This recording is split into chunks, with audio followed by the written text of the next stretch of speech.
This is Duke University.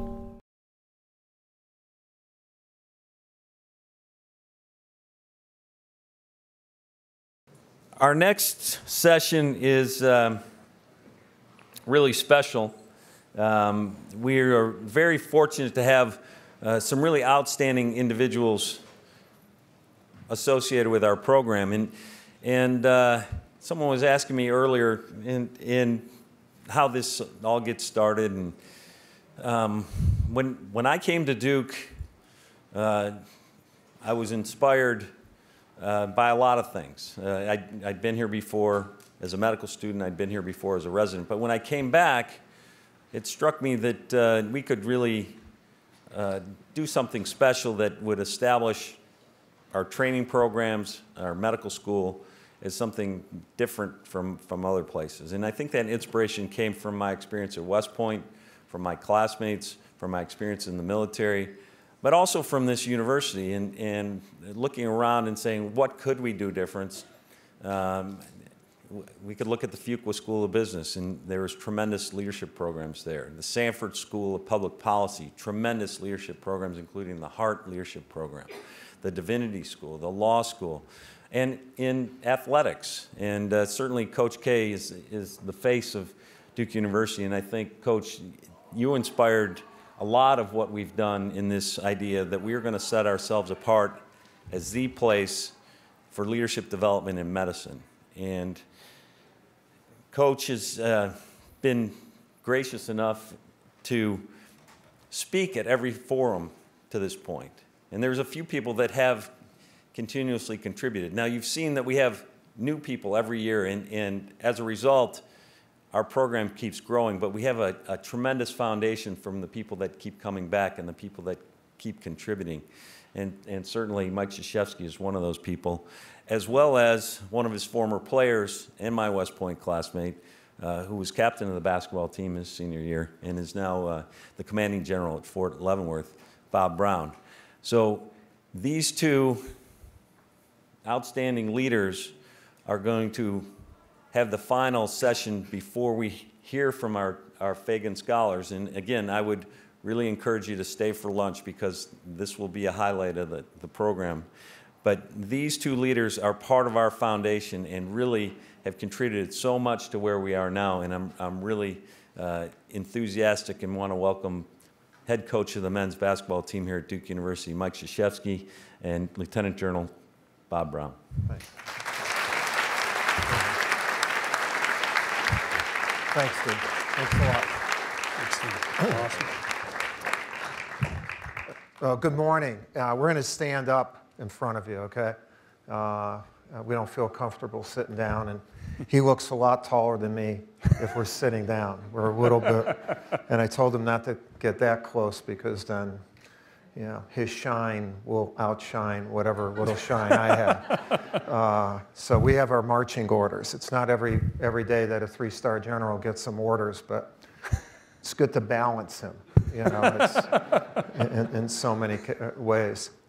It's great to be here again to see how the Fagan Conference has grown. More importantly, it's good to see John and Marty. You two guys are great people.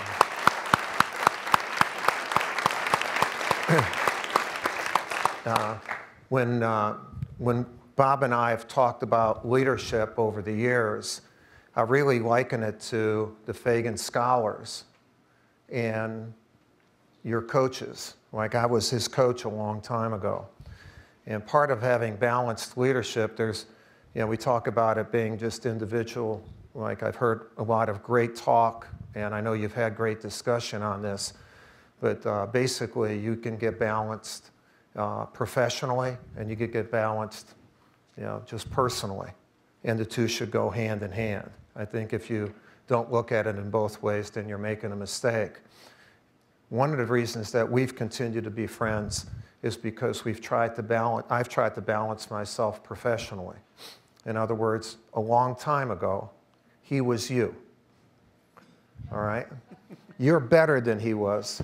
He's kind of obstinate, and you know, he liked to shoot more than play defense, but It's amazing he's in the defense industry, right? He is such an offensive player. Amazing. But basically, we became friends as the years went along. And the people who are helping to teach you now understand this mentoring stuff goes only a certain way. You know, like you're being mentored and taught right now. But as you achieve, and the people that you have been mentored by, you know, you become friends. And it's important for those people who are mentoring you and for you to use kind of the example that we've had. Like I'm 67. How old are you now? 55. So we're best friends. And basically, we've studied leadership along the way. You know, he was 20 when I coached him, okay? And so really for the last 35 years, we have balanced our leadership by talking about things. And so one of the things about balancing leadership is to get out of your own comfort zone. First of all, maintain relationships that you have within your field, but get out of your own comfort zone and listen to other people. Do you listen to the same music? Hopefully you listen to a lot of different music. What does each bit of music make you feel like? Does one set of music put you in a certain mood, another in another mood? And so basically the study of leadership should not be doing it over and over again with the same people at your age, with the same ideas in your profession. And also it shouldn't be where you're listening to the same music all the time. You know, you should go out and listen to other leaders in other fields. And as a result, you'll be stimulated and you'll learn. And to me, that's what keeping balance professionally is about. One last thing for me, and then Bob's going to go through some things. When I think of leadership, when I think of balance, I think of being centered. Okay? That's, to me, you know, if you're too far this way or this way. Now, what does too far this way or this way mean? Okay, when you're a leader, hopefully you have a lot of achievements. You know, like in my thing, you won a national championship. You won an Olympic gold medal. Whew. You're over here. You're not centered anymore. I mean, you think you got it. And you did have it, or else you wouldn't have done that. Probably a lot of people have had it. And then a lot of people, when they go here, stay there. And then something bad happens, you know. The other part of it is you lose to Mercer in the first round of the NCAA tournament.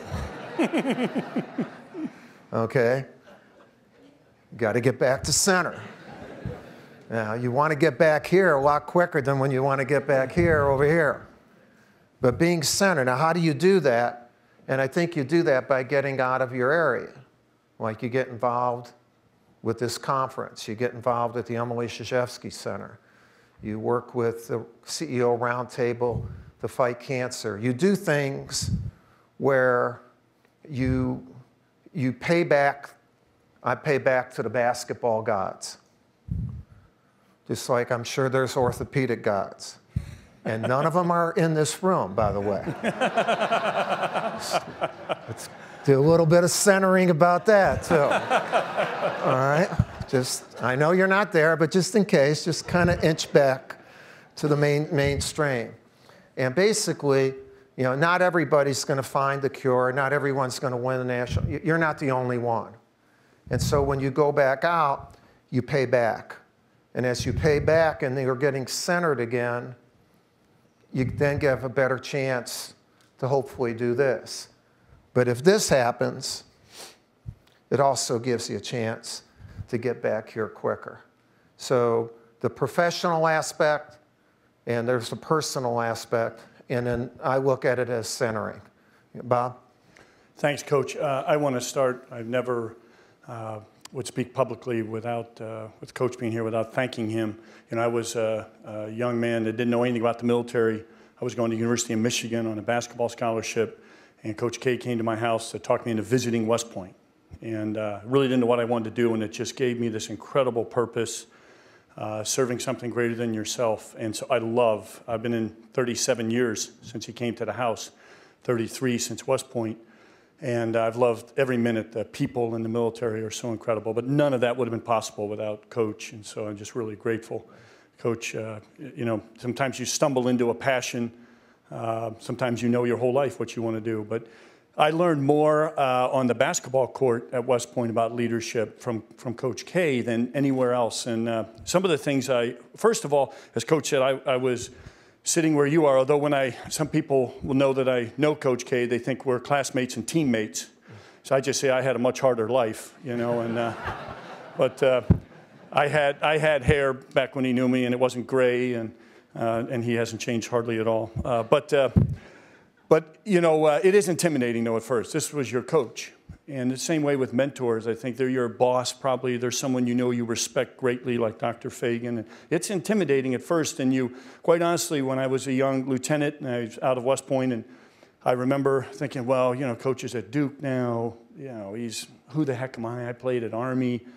But that's not the type of leader he is. And I would suggest to the folks that you want to be your mentors. That's not how they are. They do it because they love people. And I've seen him mentor and take care of guys that played at Army, never played a minute in a game. They were just practice players, and he's gone out of his way to do incredible things to help them and mentor them. That's the kind of leader he is. So I think you have to get over that. And then after I got over that, we really realized at one point when I was a captain, I'd had like my 7th knee operation. I will disagree with you on one thing, Coach. There is an orthopedic god in here. It's Dean Taylor. He's operated on me like 7 times. Yeah. Despite sounds to me should have operated once. I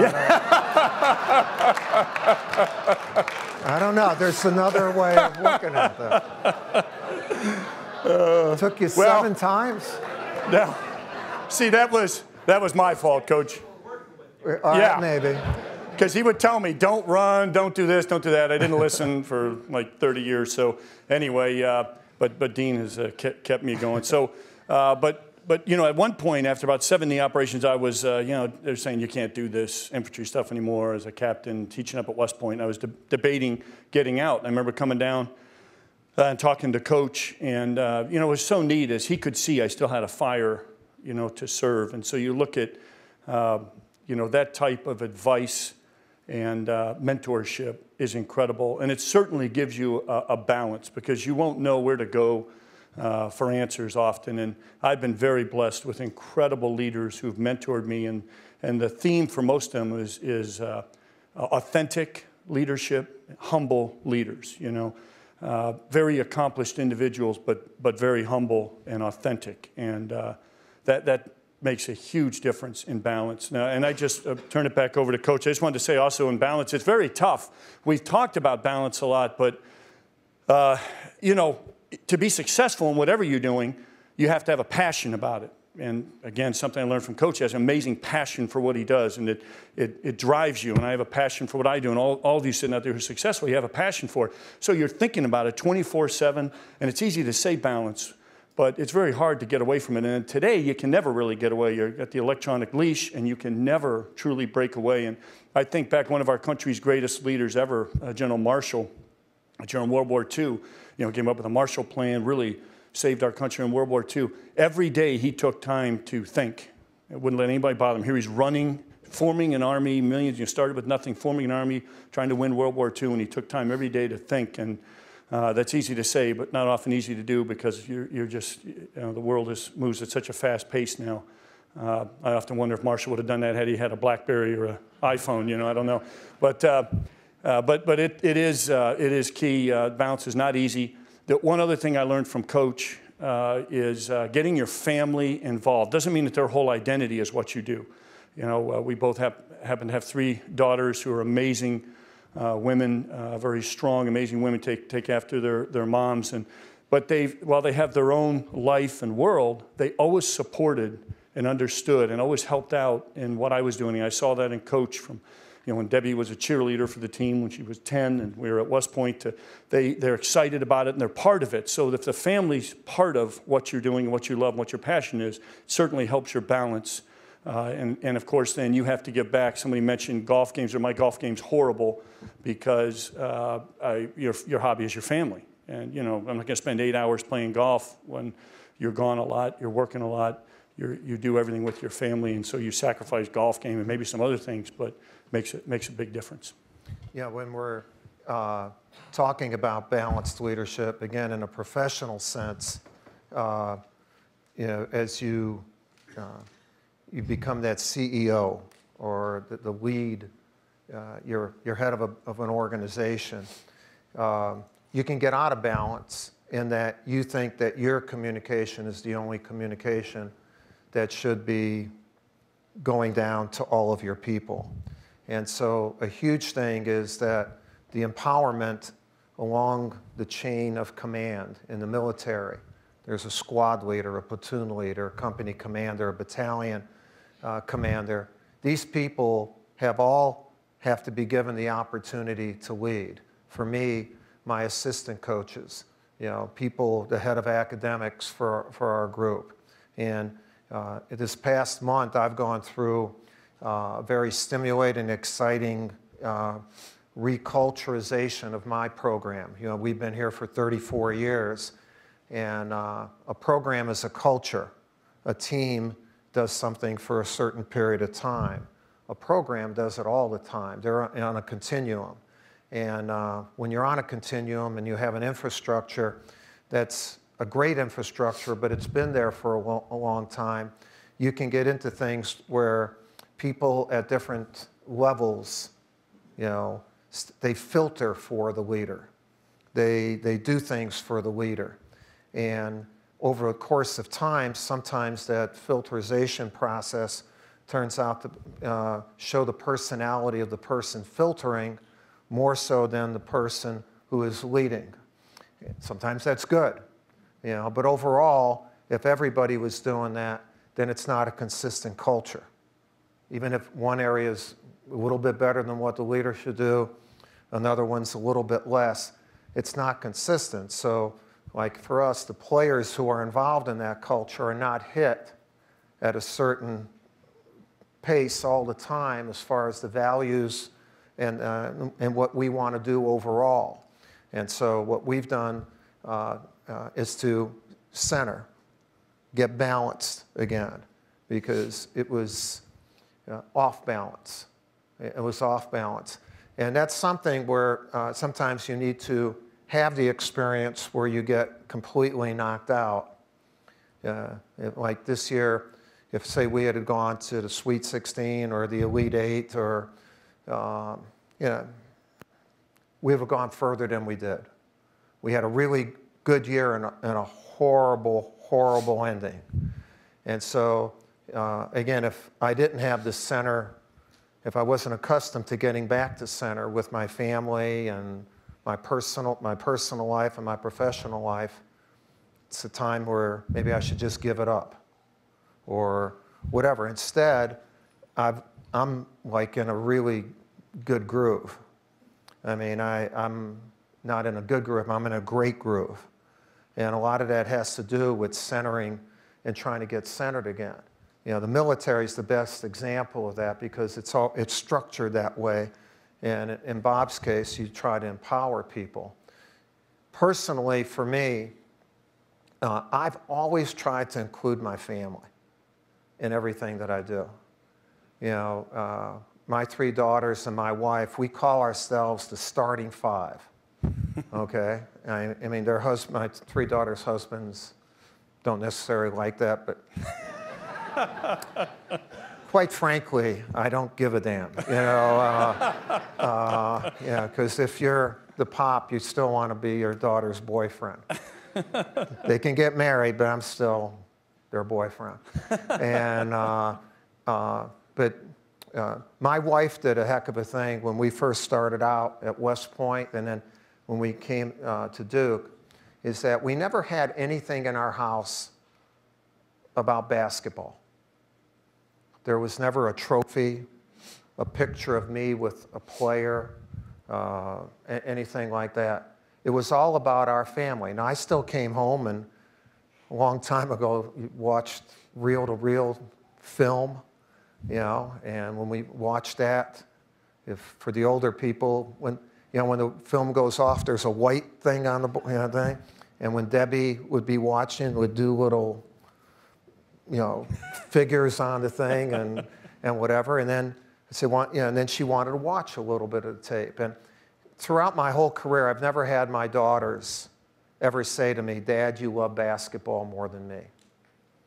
And I don't know exactly how you do that, but do it. But do it. And at the end of the day, every day, I know that I'm loved, I'm supported unconditionally, unfailingly by that group. And if you get away from that group, you're going to have trouble. You're going to have trouble. Yeah, you're going to have trouble. Yeah, again, I'm sure Dick Camp would talk about the spiritual aspect and all that. That's a part of being balanced. But the main thing that I want to say is that the family has got to be the center of what you're doing. When I came to Duke, Duke did a heck of a thing. They said, when we go to tournaments and some of the games, you can take your family with you, okay? And now that I coach the U.S. basketball team, I've done it for 10 years, and we'll do it again this summer in the World Championships in Spain. I won't take my family there, just my wife, because it's in September. But the last 2 Olympics that we've gone to, I've taken all my grandchildren, my daughters, their husbands, and we've done it as a family. We've been there. And so the inclusion of family, I think, is huge, and you come up with innovative ways of getting it done. Bob, I don't know if you... Yeah, another key lesson that I saw that as a player, and then over the years saw that. And I know that Coach and I were talking, I think it's really important. I talked about the family being involved. I always felt like with my 3 daughters and my wife, it was very important that they knew. We talked about moves earlier, 23 moves in 33 years, and then gone a lot, deployed and gone a lot. So I always felt very important they knew I wanted to be with them. And I felt like some of my peers kind of enjoyed being away, and their family saw that they enjoyed it. And I, given the choice, I would be with my family, and they knew that. So I always felt the incredible unconditional love at the greatest highs and the lowest of lows, that incredible unconditional love there, and feel very, very fortunate. I think over the last 12 years, I've had the honor of commanding from as few as 8,000 soldiers up to about 120,000 soldiers in what we call a corps. And so the challenge in that, the first time I was with those 8,000 soldiers and deployed in combat, again, I had pretty good balance, even though, as Becky was saying earlier, there's way more to do before you deploy. But you figure out how to get at what's important now, the win that Becky talked about. And but deployed, all of a sudden, I felt very guilty if I was doing anything but 24/7. Somebody was always out and about, and they were empowered. But I just felt like, working out, for example, I stopped the first couple of weeks I was in combat. I didn't work out because I felt extremely guilty. Here I am working out, and they're out on a patrol. Well, what I found was I didn't realize how much working out gave me balance, a physical balance, and it was a stress relief for me. And very quickly, the staff and surrounding yourself with quality people, and then people also that can tell the emperor he has no clothes on, like, sir, you need to work out. You're driving us nuts. You're not yourself. And you don't necessarily see that. And so I got over that guilt. I still felt guilty working out, but I had to work out to keep the stress down and to make better decisions. And I had to force myself to sleep, and I had to force myself to do these things to make better decisions. But you can say it, but it's not easy when someone's out there. But to get to the empowerment part that Coach mentioned, I'm really proud of the military. For 50-some years, we were all about command and control, like most businesses. very hierarchical. Nobody's more bureaucratic than the government. And, in the old day when I was a young officer, you could look out, and go left, go right, do this, do that. And we were still more flexible than the folks we might have fought against, the Soviets in the Cold War days. We still had more flexibility than this, so we could use command and control, and it worked. All the military in here, as we started deploying after 9/11, very quickly it became obvious the world had changed. And there's, if you just think about what you get in your mail versus your inbox now. You're like 150 emails a day, and you're just overwhelmed with information. And multiply that 1,000 times when you're deployed, you get help from all kinds of places trying to help you, but you're overwhelmed with tons of information. And so you can no longer use command and control. I mean, it doesn't work. And of course, business is going through this. Sports is going through, and so you realize we switched to what we call mission command. So it's disciplined initiative. You have to understand your subordinates, get to know them so that you build trust. And some will be brand new, and you get to know them and you can trust them this much. And then they get to a limit and they come up and ask you for guidance, a brand new leader. Some leaders you can trust completely. They have experience, you know them, you trust them, and you give them the broadest amount of disciplined initiative, empowerment. And as Coach mentioned, the way you judge units now that's changed from when we were younger is clearly if you as a leader leave and things are screwed up, you've got problems. You're not empowering. It's not the climate you want, the leadership you want. You've got to be able to leave and the unit keeps rolling right along. That's a good leader, and that's empowerment. Those folks at every echelon that Coach mentioned doing their job and feeling empowered, feeling trusted, feeling part of the team. Really proud of that. As I was going to command that large formation, 120,000 soldiers, I had to meet with the Chief of Staff of the Army, General Odierno. And if you've ever seen him, he's a pretty intimidating guy. They call him Shrek. He's a big guy. And so I went in to see him, and I'll never forget. Okay, well, he's like, hey, Bob, I trust you. You're empowered. Get out there and do the right thing. Don't look over your shoulder. What amazing guidance. And you can do so much when you have an organization like that. And I would also say today you'll fail if you don't, if you can't empower and build that trust to be able to do that. Yeah, we'd like to have this be interactive if you have some questions. The one thing, like Bob said, his staff would go tell him to work out. My staff gives me a Snickers bar. And when I start looking like someone else, and all of a sudden I become the right guy again. So there are different ways of centering, that you can do it. But if you have any questions of either one of us, I would love to interact with that. Anybody have anything? Yes, ma'am. So first of all, thank you so much for your comments thus far. I know you were in the back for a little bit of the panel that we had. Yeah. Before this, and our panelists, both today and yesterday, have both talked about crucible moments, an experience in their lives that forced them to reconsider where their center was or how to get back to center. Do either of you have crucible moments that you think really influenced your perspective on leadership and particularly balancing your life and your leadership?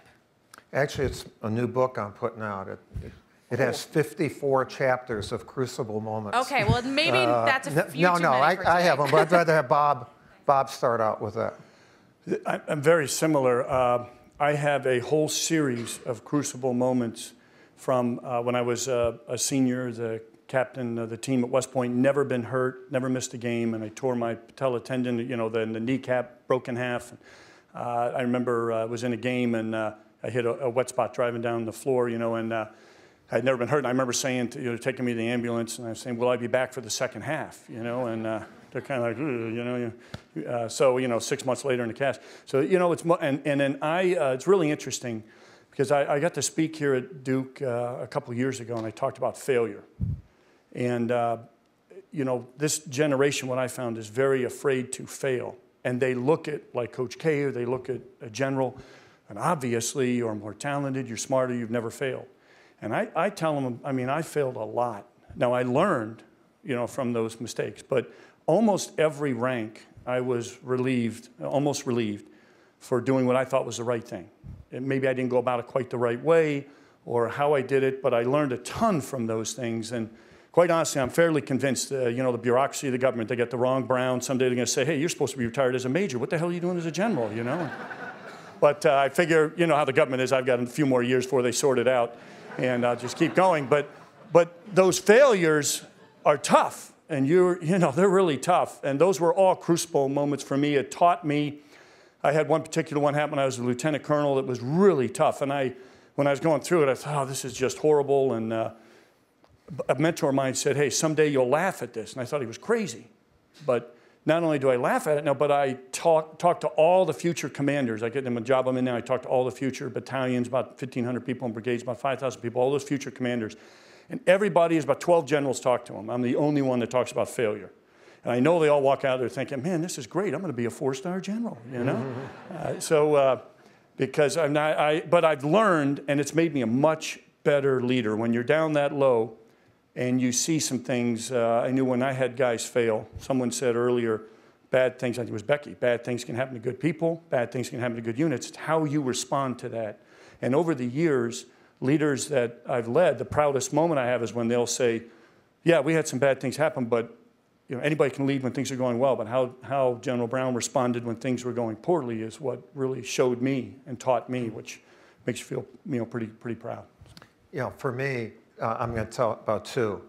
One that I didn't know was going to happen, and I think you can create crucible moments, okay? And the first one is in the 94-95 season. We had gone to 7 out of 9 Final Fours. Which is crazy. It's just crazy. And then what that does, first of all, the season never ends. And then because of the popularity that you get, your school gets, everything gets, you know, each year is like 2 years.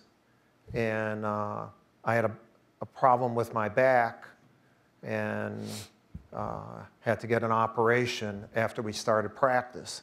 And I didn't listen to how I should be coming back. But I was already worn out.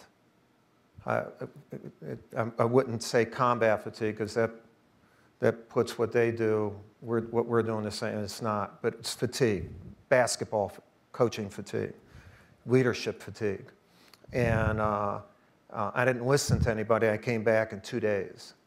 And after about 6 weeks, I was knocked down. And I not only was knocked down physically, I could not literally feel anything. Like love, hate, nothing. I had no feeling whatsoever. And now that's really getting off center. And if you do get off center, then you're not going to get back centered by yourself.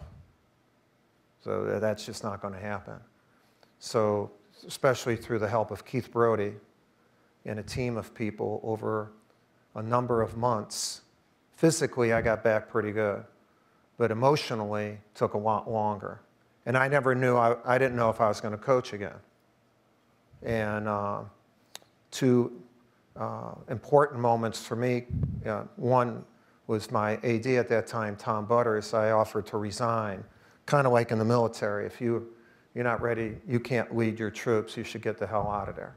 Somebody else should lead them. And he said, you take your time, you're with, and really about 4 or 5 months later, I started getting it back.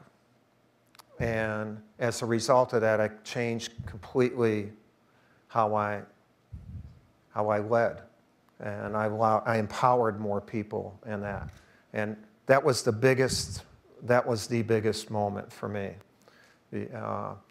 One that I kind of made happen for myself was taking on coaching the United States team. When I was asked to do it, it's really like, in some respects, not a no-win situation. I'm already in the Basketball Hall of Fame. We've won national championship. My so-called legacy, I'm good.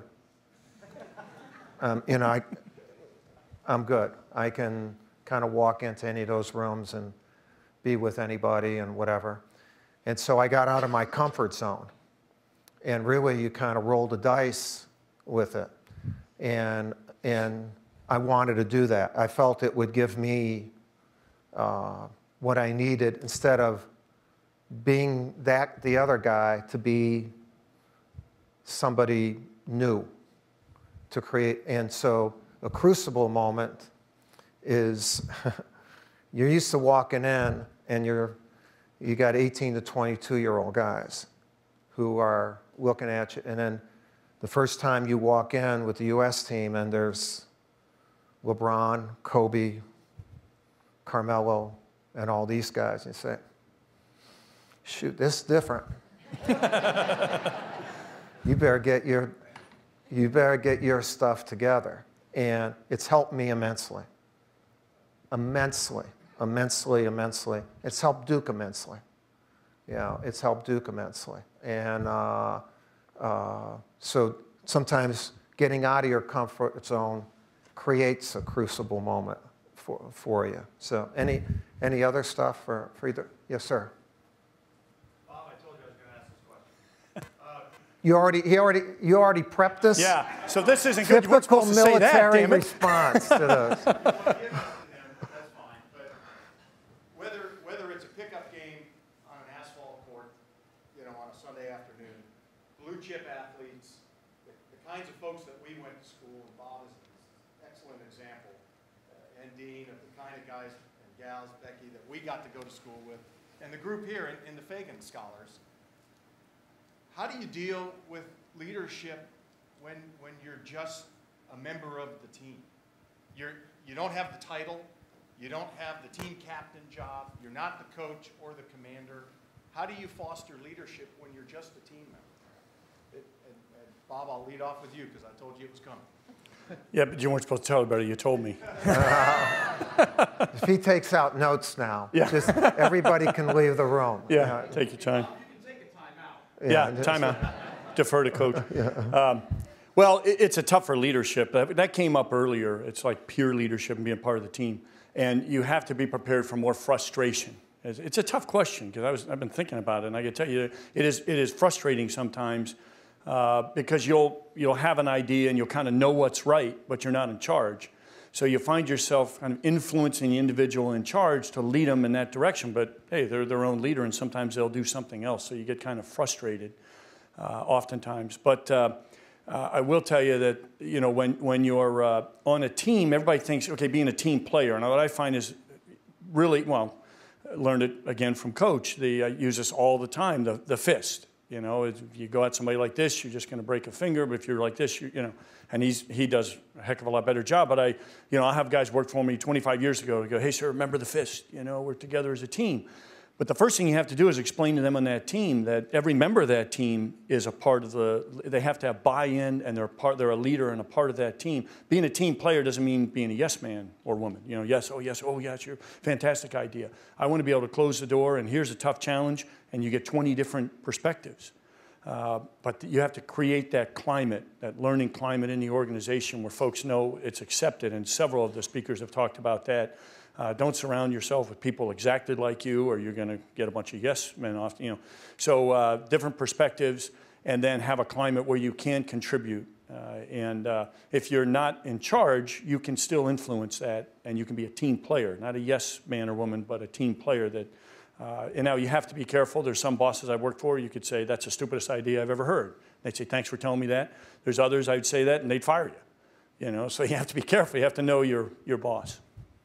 I think one, if you are, when you are a leader and you recognize that you have leaders, first of all, you should recognize that there are potential leaders on your team, and you should try to get their responses, not necessarily in a group setting, but individually. Not like come to my office. No, let's go play some racquetball. Let's go have a drink. And where you include them, because a really good leader will make sure that they use other leaders, because you want to use different voices. Like if people always hear it from one voice, they can kind of tune you out. And but if other people are saying it, and people of different ages, where there's I don't think there's as much of a gender or race gap anymore, but there is an age gap. I think that that's something that a leader needs to really take a look at and overcome. How do you communicate in that regard? Now, if you're the person who is being led, then at some time I would approach the leader and say, look, I want to do the best possible job for you. This is my role that you've identified. You know, at different times, I would love to express to you how I feel about not just that role, but how it fits into everything that we're doing. How would you want me to do that? And so if you're that leader and you wait for an invitation to ask about leadership, you're going to be frustrated. If you try to initiate something like that, you may not be frustrated and everyone grows. Or you still, you stand the chance that that leader is going to say, just do your job. Okay, and then you may not want to do that job for a long time. Because that's not, eventually you're going to keep getting frustrated or stunted. And there's a chance, even though you all feel like you could never have a bad attitude, yes, you can. Yes, you can. Everybody is capable of a bad attitude at some time, especially if they put a ceiling on their potential, if they feel a ceiling is placed on their potential physically or on their potential mentally. And you have to make sure that you don't do that, or else you're not going to be as good a player as you could possibly be. Can I make? Yeah. Can I just make one comment? And Mike, that was a great plant. I didn't ask him to ask that question, by the way. That's what we're going to dive into more deeply next year when we talk about leading in the 21st century, collectively educating, engaging, and empowering. And Bob was talking about empowering, and part of that came out of something you said at one of these forums, Coach. Don't delegate, empower. And so we're going to get into that. It's like a preview of the next movie. Yeah. All of a sudden, Godzilla's going to come up. How many times have you seen that preview, for Christ's sake? You know, I did have just one follow-on to that of, as the leader, they used to, again, when the world was a lot slower, you could get more people involved in a decision. And now things happen often so fast that you can't. So you have to make a decision pretty quickly. But one technique I've used in having to make a decision really fast, we're going to do this. And then, again, to encourage people, you say, okay, the plan has failed. And now everybody, lieutenant, sergeant, general, colonel, tell me why it's failed. So you're telling them, you know, okay, it's failed. So you take that pressure off, and they come back. And that usually generated 3 or 4 ideas that were flaws in the plan. And so, and again, it also gets their buy-in to it. And it's a great way to make sure that you get that input, because you don't have time to do 3 course of actions and analyze them all off time, because it happens so fast. a good group, though, a championship group, will not wait till they fail. Right. You know, you'll say something before there's a failure, because a losing group is a group that once you fail, whether they say it or not, say to themselves, I told you so. Yeah. But you know what? You didn't tell me so. Yeah. You told you so. And I'll give you a really good example of one thing, like in failed leadership for me this season. We had a real young group, and immature, but not immature, you know, like they're immature, not like that, they're just young. Everyone on my team was really young. And when we lost in the NCAA tournament, it was like about the 5th game of the season where when you're playing poorly, like a lot of people win when everything's going great. And a good number of people win when things are going good. Only a few people or teams win when it's going bad. And that's what a leader should prepare his or her team to do. They need to be close enough to win when it's going bad. In other words, it's going bad. Okay, this is going to be a bad day. We're going to lose, and we can talk about it. Or, while it's going bad, just to identify it's going bad. And now, how can anyone on our group change the direction of the group right now? if we tried that and all the things and we lost, we would feel better about it. You know, when we lost in the first round, I could not do it. I knew we were bad the whole time, everything we did. And it's not just what I did. There should have been people in our group, other players making sure that someone else. Our two best players played their worst games of the season.